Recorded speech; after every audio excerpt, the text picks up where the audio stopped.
Karimnagar, Medak, Nizamabad, Adilabad teachers ఎమ్మెల్సీగా కొమరయ్య ఎన్నికయ్యారు. BJP బలపరిచిన అభ్యర్థి కొమరయ్యకు నియోజకవర్గ టీచర్లు అండగా నిలిచి విజయాన్ని అందించారు.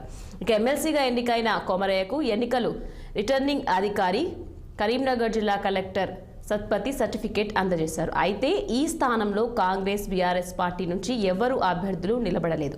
ఉపాధ్యాయ సంఘాలు బలపరిచిన అభ్యర్థులను కూడా కొమరయ్య ఓడించి ఏకంగా 12,959 ఓట్లు సాధించారు. అటు ఈ స్థానంలో సిట్టింగ్ ఎమ్మెల్సీగా ఉన్న రఘోత్తమ్ రెడ్డి కేవలం 429 ఓట్లు మాత్రమే పొందారు. ఇక బీజేపీ మద్దతిచ్చిన మాల్క కొమరయ్యను గెలిపించి ఉపాధ్యాయులు చారిత్రాత్మక తీర్పునిచ్చారని కేంద్ర హోంశాఖ మంత్రి బండి సంజయ్ కుమార్ చెప్పారు. ఇక ప్రధానమంత్రి నరేంద్ర మోడీ పట్ల నమ్మకంతోనే ఈ తీర్పు వెలువడిందన్నారు. ఈ తీర్పు టీచర్లు మోదీకే అంకితమన్నారు.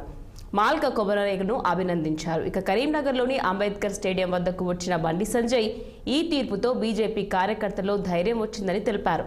317 జీవోపై బీజేపీ కార్యకర్తలు చేసిన పోరాటాలు, లాఠీ చార్జ్ గుర్తుంచుకొని ఈనాడు మాల్క కొమరయ్యను గెలిపించారని సంజయ్ పేర్కొన్నారు.